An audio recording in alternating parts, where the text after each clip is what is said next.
The final days of Superman के last episode के अंदर हमने देखा था कि सुपरमैन, बैटमैन और वंडर वुमन जो है उस फेक सुपरमैन से मुकाबला करने के लिए आते हैं। लेकिन हम देख सकते हैं कि ये फेक सुपरमैन जो है ये बहुत ही ज्यादा ताकतवर है और ये गिरने का नाम ही नहीं ले रहा होता है। यहाँ पे हम सुपरमैन को देख रहे हैं ऑलरेडी, जो कि इन सारी की सारी फाइट में पहले ही काफी ज्यादा कमजोर हो चुका था। तो अब इस सुपरमैन के आगे उसका टिकना काफी मुश्किल हो चुका है और यहीं से ये सुपरमैन जो है बेसिकली हमारे क्लार्क को आसमान की तरफ ले जाता है उससे अकेले मुकाबला करने के लिए।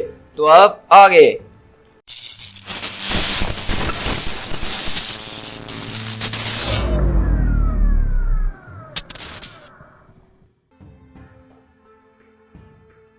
तो इसी तरह हम देखते हैं कि बेसिकली सुपरमैन को पकड़ा हुआ होता है, उसके चारों तरफ आग ही आग होती है और कहता है कि कहो कहो अपने मुंह से कि मैं हूँ इस दुनिया का सुपरमैन। तो वहीं से सुपरमैन उसको धक्का देता और कहता है क्या तुम चाहते हो कि मैं तुमसे झूठ बोलूं? मैं वो कह सकता हूँ जो कि तुम सुनना चाहते हो, लेकिन वो सच नहीं होगा।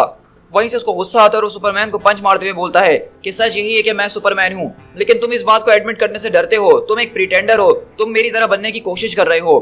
तो सुपरमैन उसको पकड़ता और कहता है कि नहीं, मेरी बात समझने की कोशिश करो। तुम डैनी स्वैन हो, तुम जो नॉर्थ ब्रांच के अंदर पैदा हुए हो। लेकिन ये सारी की सारी बातें सुन के उसको काफी गुस्सा आता है और वो सुपरमैन के ऊपर अपनी लेजर बीम्स बरसाना शुरू करता है, जो कि बहुत ही ज्यादा फैटल लग रही है और वो जोर से चिल्लाते हुए उसको वहां पे पीछे फेंकता है। लेकिन सुपरमैन वो अभी भी हार नहीं मान रहा है और सुपरमैन की सबसे बड़ी क्वालिटी ही यही है कि वो कभी भी हार नहीं मानता है, चाहे वो कितना भी ज्यादा कमजोर क्यों ना पड़ रहा हो। और सुपरमैन उसको अभी भी समझा रहा होता है कि तुम्हें जो है एक एनर्जी बोल्ट के जरिए जो हिट किया गया है वो एक सेंटिएंट एनर्जी थी। वो एनर्जी जो थी वो दरअसल मेरे डीएनए के साथ मिक्स हुई हुई थी और अब तुम्हारे ऊपर जब वो आगे गिरी है तो वो तुम्हें सोचने में मजबूर कर रही है कि तुम मैं हूँ। तुम्हारे अंदर की एनर्जी जो है वो बहुत जल्द क्रिटिकल मास पे पहुंच जाएगी। तो वो आदमी कहता है कि नहीं, तुम मुझे कंफ्यूज करने की कोशिश कर रहे हो, तुम मुझे मेरे ऊपर ही शक करने पे मजबूर कर रहे हो। तो सुपरमैन बोलता है कि ऐसा कुछ भी नहीं है, मैं तुम्हें बस वो दिखाने की कोशिश कर रहा हूँ डैनी, जो तुम नहीं देख पा रहे हो, जो तुम सच में हो। तो वहीं से उसको दोबारा गुस्सा आता है, वो दोबारा ब्लास्ट करके सुपरमैन को पीछे फेंकता है और कहता है कि बस कर दो, मुझे इस नाम से बुलाना बंद करो। मेरा नाम कार्ल एल है। I was born on Krypton. मेरे पेरेंट्स का नाम था जोरेल और लारा। उन लोगों ने मुझे यहाँ पे भेजा था इस अर्थ को बचाने के लिए। मुझे जो है कैंसास के अंदर रेस करा है मेरे पेरेंट्स जोनाथन और मार्था ने। इस पूरी दुनिया के अंदर वही सबसे ज्यादा इंपॉर्टेंट लोग हैं मेरे लिए। मैं एक रिपोर्टर हूँ जो कि डेली प्लेनेट के अंदर काम करता है मेट्रोपोलिस के अंदर। मैं लोइस को जानता हूँ, मैं जिमी ओल्सन को जानता हूँ और मैं पेरी को भी जानता हूँ और मुझे जो है जस्टिस लीग का मेंबर होना चाहिए। तो वहीं से सुपरमैन कहता है कि मैं जानता हूं कि तुम क्या जानते हो, मैं जानता हूं कि इस वक्त तुम क्या फील कर रहे हो। तो वहीं से वो कहता है कि अगर ऐसी बात है तो तुम ये भी जानते होगे कि मैं डायना के बारे में क्या फील करता हूं, कि मैं उससे कितना ज्यादा प्यार करता हूं, मैं उससे शादी करना चाहता हूं। लेकिन सुपरमैन अपनी लेजर बीम उसके ऊपर बरसाता और कहता है कि बस अब बहुत हो चुका है, डैम इट, ये तुम्हारी लाइफ नहीं है, ये तुम्हारे अंदर कुछ एकोस हैं, ये फ्रैगमेंट्स हैं जो कि तुम्हें रियल फील करवाने की कोशिश कर रहे हैं। तुमने ये सारे के सारे पल कभी जिए ही नहीं है। मुझे जो है तुम्हें अपने आप से सेपरेट करने की कोशिश तो करने दो कम से कम। और इस तरह हम देखते हैं कि सुपरमैन उसको पकड़ने की जो अपने काबू में कोशिश कर ही रहा होता है, लेकिन वो उसको दोबारा से एक और ब्लास्ट मारता और कहता है कि मैं समझ चुका हूँ कि तुम क्या करने की कोशिश कर रहे हो इंपोस्टर। तुम चाहते हो कि तुम मेरी सारी की सारी मेमोरीज को चुरा लो और खुद वो बन सको जो कि कभी थे नहीं। तुम चाहते हो कि मैं यहाँ से चले जाऊँ ताकि तुम मेरी पूरी की पूरी जिंदगी को हथिया सको। लेकिन इतनी देर में हम देखते हैं कि यहाँ पे सुपर गर्ल पहुंचती है, उसके ऊपर जबरदस्त किस्म से अटैक करते हुए बोलती है कि मेरे कजन को अकेला छोड़ दो और उससे दूर ही रहो तुम। और सुपर गर्ल उसके ऊपर जबरदस्त किस्म से 3-4 पंचेस मार के उसको दूर फेंकती है। लेकिन हम देखते हैं कि उस सुपरमैन को इनके सारे के सारे पंचेस से कोई फर्क नहीं पड़ रहा और कहता है कि हम लोग फैमिली हुआ करते थे, लेकिन ये सब कुछ समझना तुम लोगों के लिए इतना मुश्किल क्यों हो रहा है? क्यों तुम लोग मेरे एक एक करके दुश्मन बनते जा रहे हो? एक और प्रिटेंडर मेरे सामने आ चुका है, लेकिन मेरे सामने तुम लोगों की कोई औकात नहीं है। और अगले पल वो सुपर गर्ल को भी एक ब्लास्ट मार के दूर फेंक देता है। लेकिन हम तभी देखते हैं कि वहां पे बेसिकली बैटमैन जो है अपने जहाज के साथ पहुंचता है और फुल स्पीड में आके उसको हिट करता है और उसके पीछे पीछे साथ में यहाँ पे वंडर वुमन भी आ रही होती है। और इसी तरह हम देखते हैं कि वो जब जहाज क्रैश होता है तो एक जबरदस्त किस्म का धमाका हो जाता है वहां पे। और सुपरमैन को हम देखते हैं कि जो कि यहाँ अपनी काफी बुरी हालत में अब आ चुका है और कारा को अपनी तरफ बुला रहा होता है। तो वहीं से बैटमैन बोलता है कि एयर टेम्परेचर 130 हो चुका है और बढ़ते ही जा रहा है। ये जो कोई भी चीजें बहुत ज्यादा तेजी से चल रही है और आसपास की सारी चीजों को बर्बाद कर देगी। और सुपरमैन सुपर गर्ल के पास आता है, कहता है कि कारा मैं यहाँ पे आ चुका हूँ, क्या तुम ठीक हो? तो वहीं से वंडर वुमन पूछती है क्या तुम्हारे जहाज का इम्पैक्ट इनफ था उसको ठंडा करने के लिए? तो बैटमैन बोलता है कि हाँ बिल्कुल, मेरे हिसाब से उसको कुछ मिनटों के लिए ठंडा रहना ही चाहिए, वो एक अच्छा खासा इम्पैक्ट था। तो वंडर वुमन बोलती है कि चलो अगर ऐसी बात है तो मैं इस बात को मेक श्योर करूँ कि वो दोबारा ना उठे। लेकिन इससे पहले वो ढीर इंसान मरने का नाम ही नहीं ले रहा और वो दोबारा अपनी एनर्जीज के साथ जागता है। वंडर वुमन और बैटमैन उसके ऊपर जो है अपने अटैक्स करने की कोशिश करते हैं, लेकिन उसकी एनर्जी इतनी ज्यादा है कि उसके ऊपर किसी अटैक का कोई असर ही नहीं हो रहा होता। और कहता है कि मैं हर एक चीज को जला के राख कर दूंगा, मैं हर उस शख्स को जला के राख कर दूंगा जो मेरे अंदर विश्वास नहीं करता है। लेकिन इसी तरह हम देखते हैं कि जब ये सुपरमैन अपने कंट्रोल से बाहर हो चुका होता है तो यहाँ से सुपरमैन उसको खींचता हुआ आसमान की तरफ लेके जा रहा होता है स्पेस के अंदर। और हमें बताता है कि मैंने उससे बात करने की कोशिश कर ली है, मैंने उसको समझाने की कोशिश कर ली है, लेकिन अब ये चीजें बहुत ज्यादा अनस्टेबल हो चुकी हैं। अब हमारे पास ज्यादा टाइम नहीं बचा है, अब मेरे पास सिर्फ एक ही ऑप्शन बचा है। डैम इट, अब मेरे इतनी अंदर हिम्मत नहीं है कि मैं इसको लेके इतना ऊपर उड़ सकूं। इसको स्पेस में ले जाना मेरे लिए काफी मुश्किल लग रहा है। लेकिन इतनी देर में हम देखते हैं कि यहाँ पे जो क्लार्क वाइट वाला सुपरमैन है, और वो हमारे वाले सुपरमैन को यहाँ पे सपोर्ट देते हुए कहता है कि आई गॉट यू, चलो अब इसको खत्म करते हैं। तो वहीं से सुपरमैन पूछता है कि आखिरकार तुम हो कौन? तो वो कहता है कि मैं तुम्हारा एक दोस्त हूँ। तो वहीं से कहता है कि ऐसी बात है तो फिर हमें ऊपर और यहाँ से दूर लेके चलो। तो कहता है कि मैं जितनी जल्दी हो सकता है उतनी जल्दी तुम्हें उड़ाने की कोशिश कर रहा हूँ ताकि हम ज्यादा से ज्यादा लोगों को बचा सकें। तुम्हारी स्किन को आखिरकार क्या हुआ है? ये तो क्रिप्टोनाइट पॉइजनिंग लग रही है। तो कहता है कि तुम्हारी मदद का बहुत बहुत शुक्रिया, लेकिन मेरे पास एक प्लान है और उस प्लान का तुम हिस्सा नहीं हो। तो वहीं से क्लार्क वाइट कहता है कि देखो अभी इस वक्त हम लोग एक ही टीम के अंदर हैं, तो हम दोनों का प्लान एक ही होना चाहिए और तुम जो कुछ भी करने वाले हो मैं तुम्हारा उसके अंदर पूरा साथ दूंगा। तो सुपरमैन बोलता है कि चलो, ये सुन के मुझे काफी खुशी हुई क्योंकि तुम जो कोई भी हो, मेरे जाने के बाद इस दुनिया को तुम्हारी जरूरत पड़ने वाली है। और अगले पल हम देखते हैं कि वो क्लार्क वाइट को वहां से पंच मार के दूर फेंक देता है अपने आप से, और सुपरमैन उस एनर्जी से जो है अकेले लड़ना शुरू करता है यहाँ पे, और कहता है कि दिस इज इट, अब ये कंट्रोल से बाहर हो चुकी है सारी की सारी एनर्जी, ये एक टोटल बर्न आउट होने वाला है। ये लड़ाई आग की आग से हो रही है, मुझे इसके सारे के सारे डेटोनेशन को जो है अपने अंदर कंज्यूम करना ही होगा। इसकी हर एक एक्सप्लोजन को जो है मुझे अपने अंदर एब्जॉर्ब करना होगा ताकि इस पूरे की पूरी ब्लास्ट के इफेक्ट को मैं निगेट कर सकूं और जितनी ज्यादा एनर्जी को अपने अंदर एब्जॉर्ब कर सकूं वो मुझे करनी ही होगी। और अगले पल हम देखते हैं कि इस तरह वहाँ पे स्पेस के अंदर एक जबरदस्त किस्म का एक्सप्लोजन होता है, और ये एक्सप्लोजन किसी सुपरनोवा से कम नहीं है। मतलब इसने एक ऐसा धमाका करा है जिसको देख के ऐसा लग रहा है कि यहाँ पे एक और सूरज उगाया है।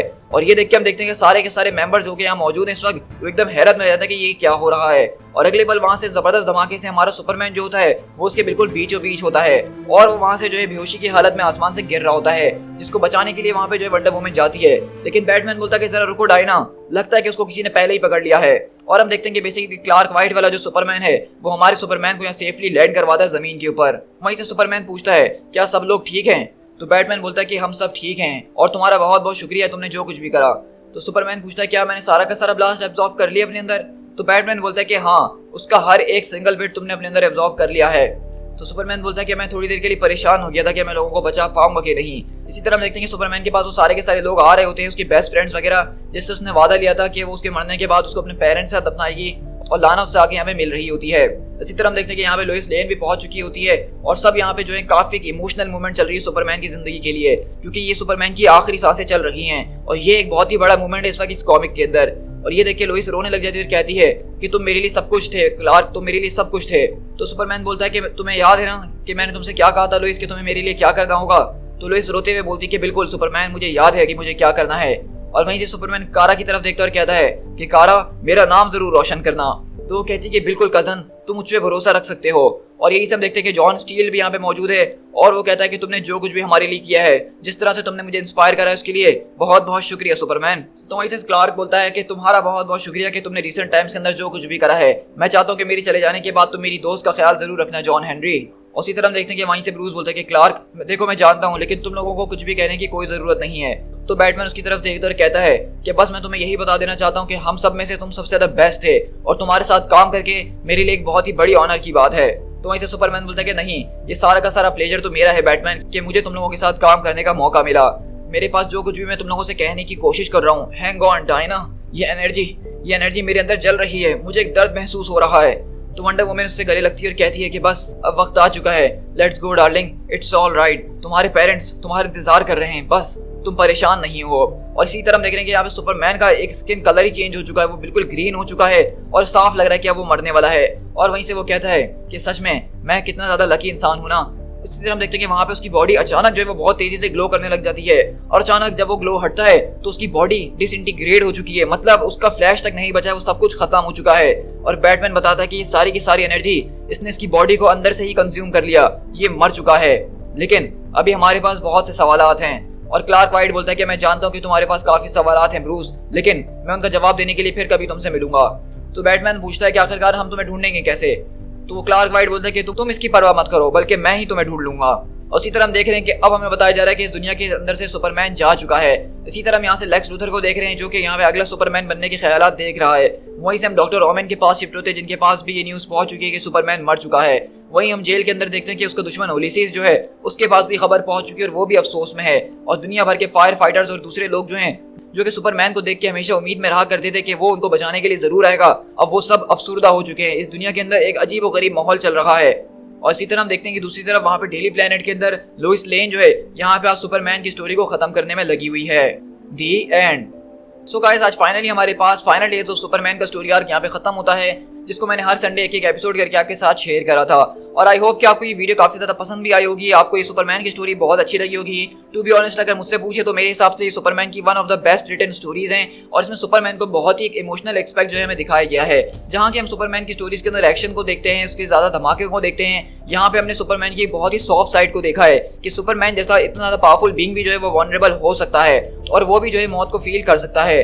अब ये तो बहुत आम सी बात है, आप सब जानते होंगे कि कॉमिक्स के अंदर डेथ कभी भी परमानेंट नहीं होती है, लेकिन अब इस कॉमिक के खत्म होने के बाद आपके दिल में काफी ज्यादा सवालात भी होंगे, खासकर क्लार्क वाइट को लेके कि ये सुपरमैन कौन है। अब दरअसल यहाँ से डीसी कॉमिक्स जो है वो अपने एक नए रिबूट की तरफ जा रहा था, जिसको रीबर्थ कहा जा रहा था, और ये वो आखिरी स्टोरी थी जो कि रीबर्थ से पहले मुझे शेयर करनी थी आप लोग के साथ, और उसके बाद सीधा जो है डीसी का रीबर्थ शुरू हो जाएगा। अभी तक मैंने डीसी रीबर्थ के हवाले से कोई भी प्लानिंग नहीं करी है चैनल के लिए कि मैं उसको शेयर करूंगा नहीं करूंगा चैनल के ऊपर, लेकिन अगर आप लोग का इस वीडियो के ऊपर बहुत ही अच्छा रिस्पांस आता है और आप लोग मुझे रिक्वेस्ट करते हैं कि डीसी रीबर्थ को शुरू किया जाए, तो हम उसको फिर हर संडे जो है एक डीसी रीबर्थ का एपिसोड लेके चलेंगे ही। और मैं कोशिश करूंगा कि फिर हम डीसी रीबर्थ को रेगुलरली हर संडे के अलावा कोई और दिन भी जो है एक और बनाएं जिसके अंदर हम उसको शेयर करें। लेकिन अभी के लिए मैं चाहता हूं कि आप इस वीडियो को ज्यादा से ज्यादा लाइक कीजिए। इसके अलावा आप कमेंट करके ये जरूर बताइएगा कि आपको यह अच्छी वीडियो कैसी लगी है और मेरे एक्सप्लेनेशन का तरीका कैसा लगा आपको। और अगर आपको ये वीडियो ज्यादा ही पसंद आई है तो चैनल को सब्सक्राइब करना तो बिल्कुल भी मत भूलिएगा, ताकि इस तरह के ऑसम कॉमिक्स जो कि हम अपनी डेली बेसिस पर शेयर कर रहे होते हैं मार्वल और डीसी के, इसके अलावा हम अपनी मूवी रिव्यूज को भी शेयर कर रहे होते हैं, तो उन सबको देखने के लिए आप चैनल को सब्सक्राइब कर लीजिए और बेल आइकन दबाना बिल्कुल भी मत भूलिएगा। सो गाइस, दिस इज पीट टाइगर, मिलते हैं अपनी किसी और कॉमिक बुक वीडियो के साथ। Till then, thank you so much.